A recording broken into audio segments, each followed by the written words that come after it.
Maintenant, la première chose que je vais remonter, c'est le bras de carrossage.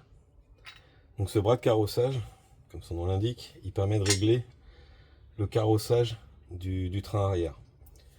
Donc on va pouvoir jouer avec cette vis excentrique.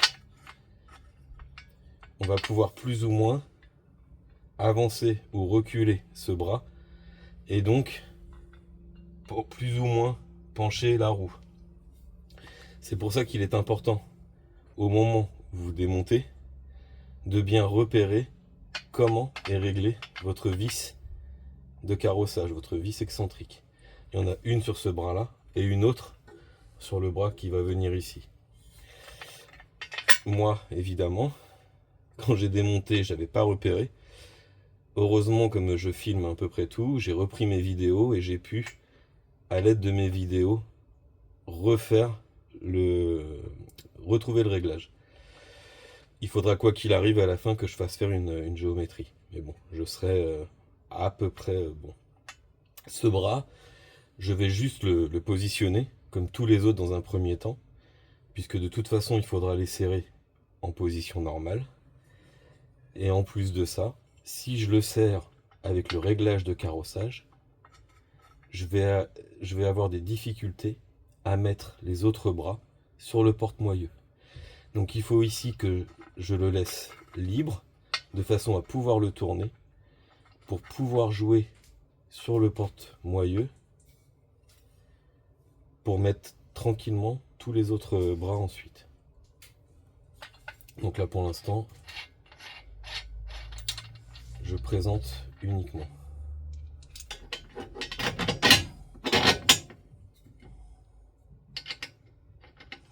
Rondelle spécifique aussi.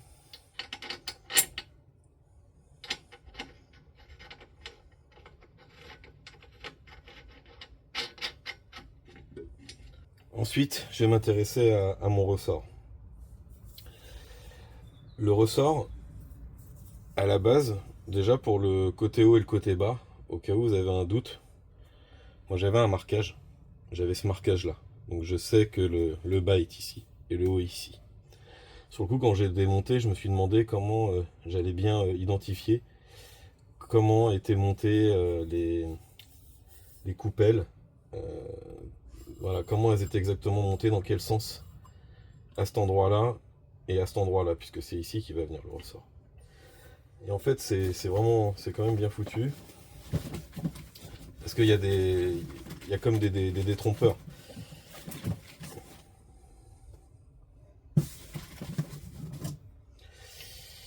Donc là, on est sur la coupelle inférieure.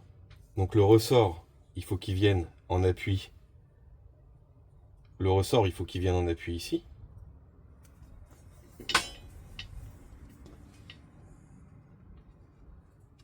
Donc je le présente.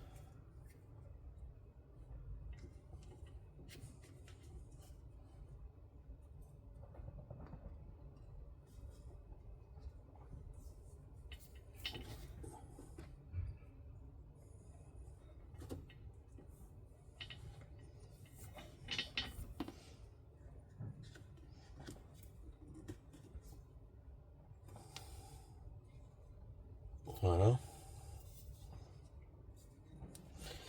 Et sur la coupelle supérieure, de la même façon, il faut qu'il vienne en appui ici. Donc déjà là, il n'y a aucun doute sur le montage sur le ressort. Et là où c'est bien foutu, c'est que l'espèce de détrompeur, je l'ai ici en fait. Ça correspond à ça. Donc il suffit juste de le mettre dans ce sens-là. Voilà. Et là, mon ressort est déjà bien positionné.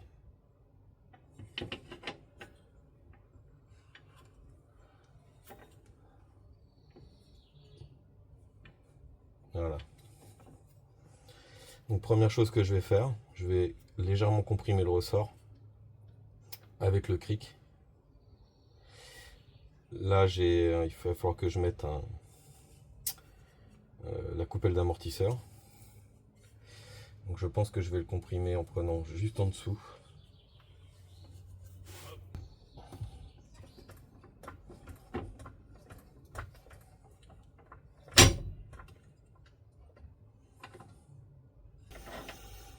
Je vais maintenant positionner mon cardan et ma fusée et retenir ma fusée ici.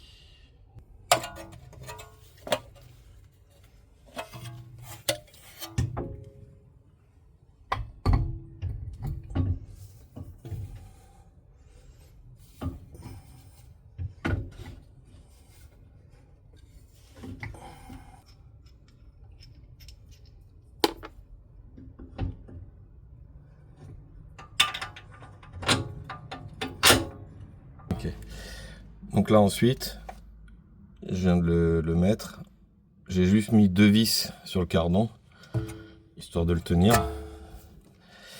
Et donc là déjà, en étant monté comme ça,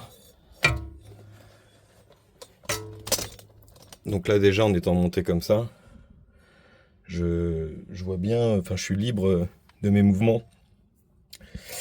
Et ça tient comme ça. Donc maintenant, je vais positionner tous les autres bras. Et on serrera le tout à la fin.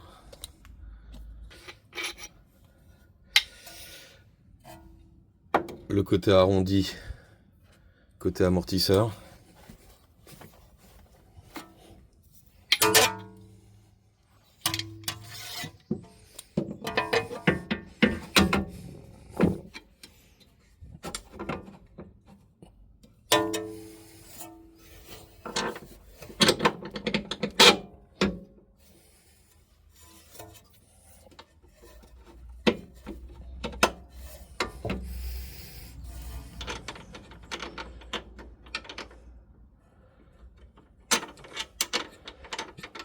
On peut pas se tromper, un peu.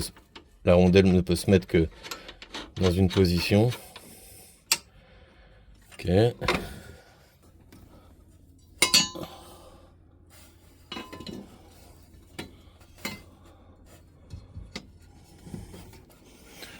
Celui-là, il est important à mettre assez vite parce qu'il permet de bien positionner le reste aussi.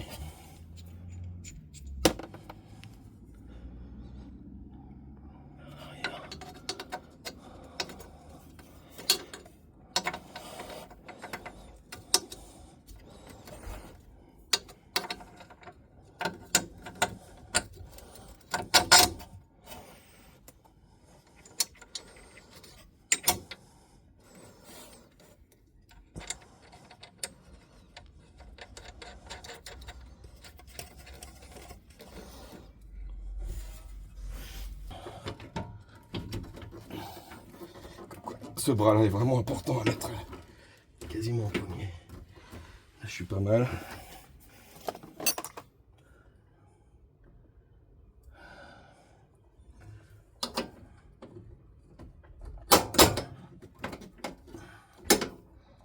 Ok.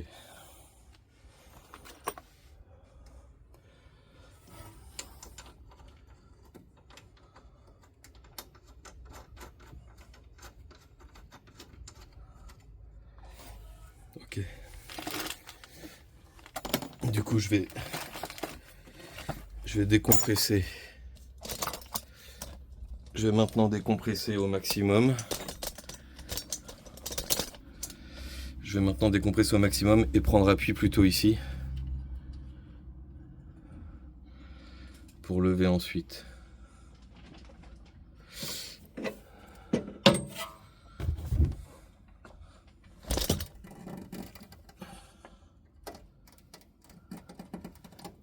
Voilà, là je suis retenu de toute façon.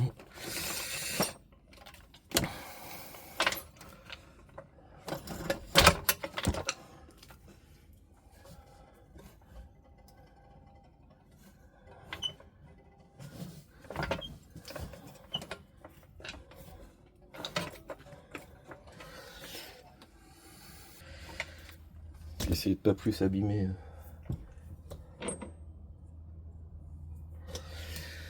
la tôle de protection.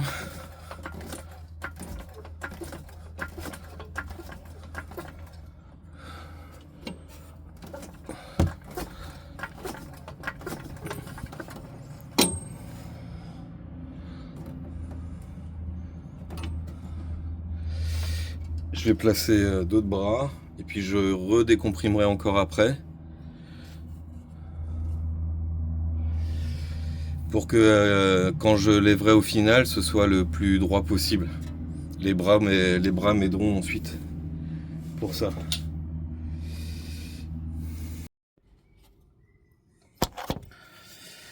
Maintenant, je vais voir pour monter le bras de guidage. Donc toujours le rond côté montage du pivot de fusée.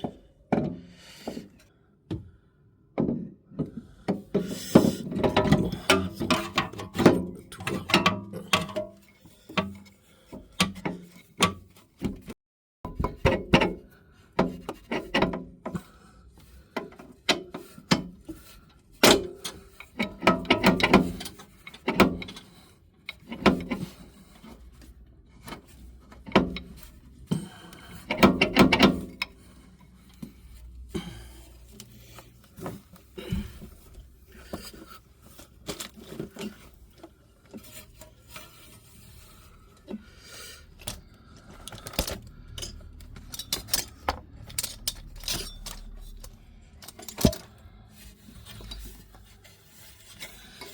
Comme j'ai repeint le berceau,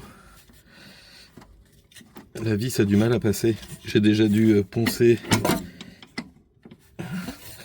J'ai déjà dû poncer à l'intérieur des passants.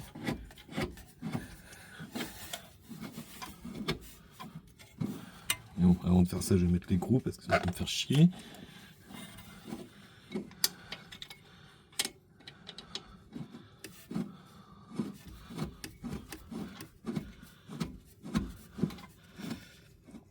Ok. Là, on va regarder ici si ça tombe bien ou pas.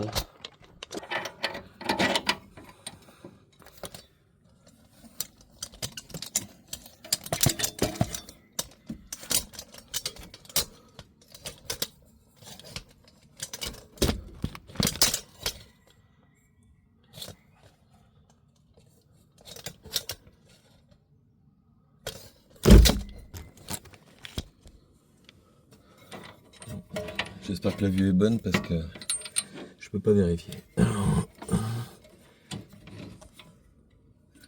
ça a l'air pas mal.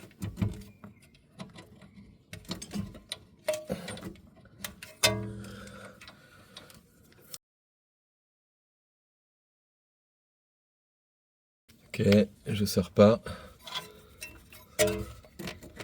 Ok. Maintenant, bras de pincement.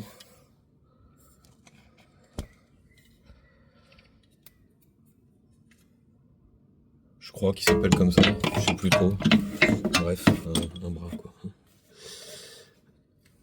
Ouais, c'est pas dans ce sens-là. Dans ce sens-là. Voilà. Il va venir comme ça.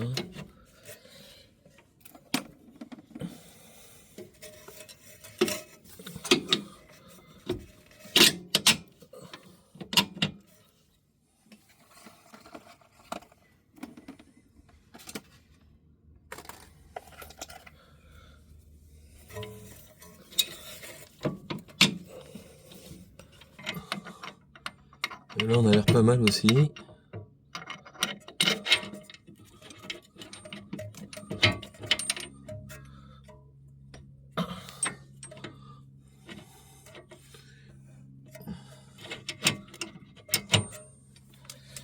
Et c'est là où potentiellement il faut jouer sur le carrossage. Parce que je suis pas pile poil là, on dirait. Alors, soit jouer sur le carrossage, soit jouer sur le cric. Donc là, je vais redescendre.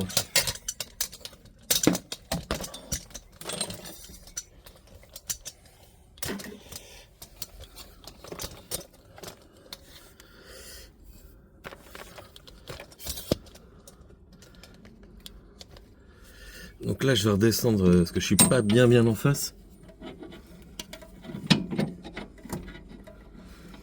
Et c'est comme ça que je risque d'abîmer le filetage. Je regarde ici ce bras là aussi. Je suis pas bien non plus. Donc là, je vais rebaisser avec le cric pour voir. Gentiment. Maintenant que j'ai le bras de guidage en haut. Et je vais relever ensuite.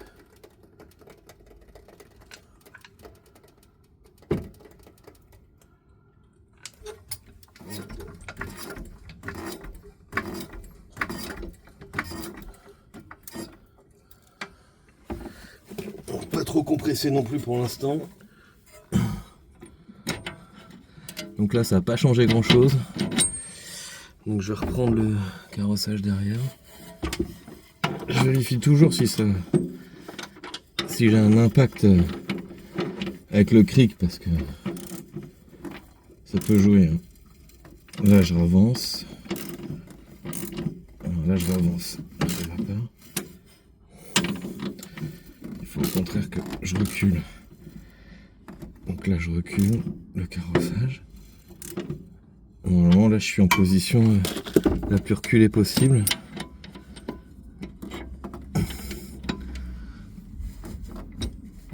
Alors oui, en jouant en arrière comme ça, c'est bon, j'ai pu la placer en fait là. Okay. Là j'ai pu la placer. Ok.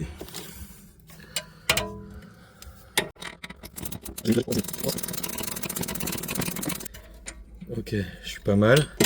Et maintenant, le dernier. Voilà, le dernier ici. Là je tombe bien, très bien. Très bien, pile poil. Là c'est cool. Donc là je vais être bon partout.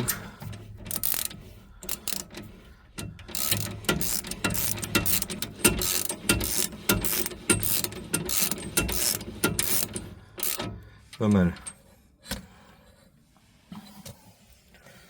Ok. Donc là j'ai l'ensemble des éléments, à part la biellette, comme d'habitude, c'est la biellette, on s'en fout, on fera à la fin. Là j'ai l'ensemble des éléments du train qui sont positionnés. Ce qui est plutôt une très bonne chose. Donc là maintenant, je vais me mettre en position normale. Donc comme si la voiture était sur ses roues, pour pouvoir serrer, pour pas que ça force le salon bloc.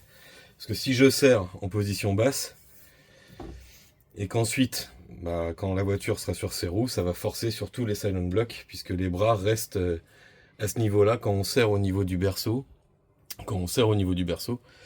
ça fige les bras dans une position.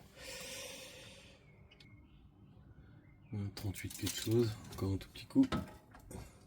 Et puis en fait, c'est bien mieux sans amortisseur finalement pour serrer en position normale. Ouais, 37,5, je suis pas mal, je suis bien. 37,5, 38, je suis bien. Donc, pour récapituler les couples de serrage, les deux vis de carrossage, les deux vis qui correspondent au bras de carrossage, de réglage de carrossage, les deux vis du gros bras de carrossage, donc en dessous, donc que ce soit sur berceau ou porte-fusée, c'est 165 Newton. Le reste des bras sur le berceau, c'est 100 Newton. Et les vis de sécurité avec les rondelles en triangle, c'est 100 Newton plus 90 degrés. Donc je vais commencer par celle sur le berceau.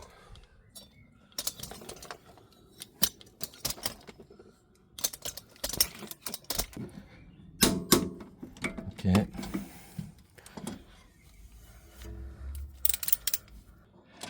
La tête est trop grosse.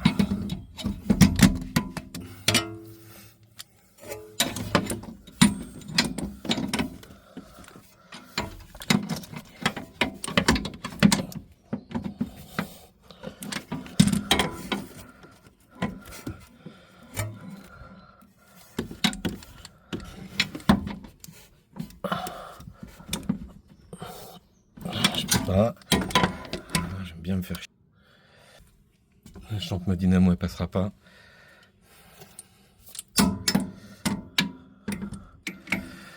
Donc la seule solution qui va me rester, ça va être de serrer un couple ressenti. À moins que là. Allez.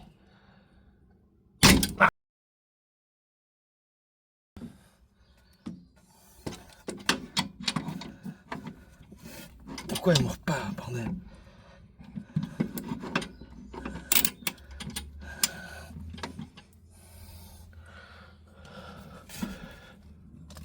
Ah non, la tête repose trop de l'autre côté. Oh, je vais me faire chier pour rien. Du coup, je vais la mettre à la barre de force. Avec un couple ressenti. J'ai pas le choix de toute façon.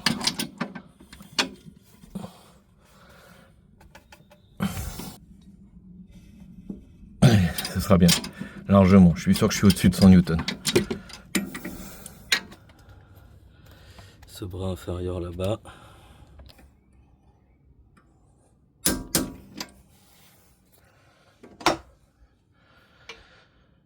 Ok.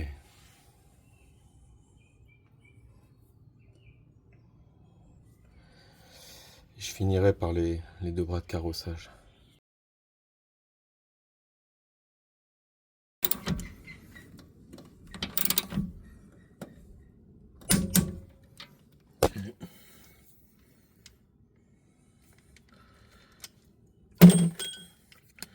Maintenant on fait un marquage. Et on fait 90 degrés.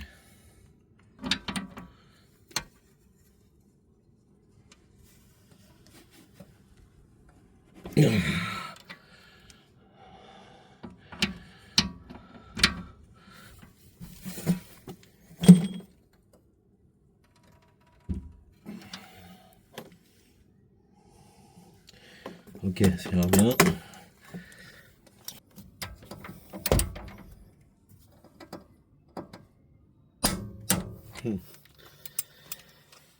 Je suis peut-être même... elle a claqué un peu tard, je trouve.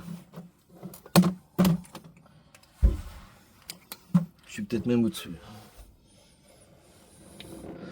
Donc pareil.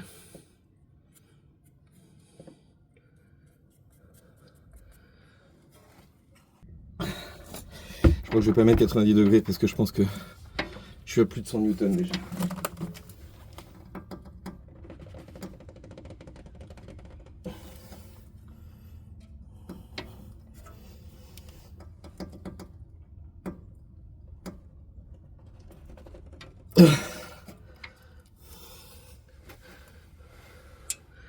Ça va très bien comme ça. Et maintenant celle-ci.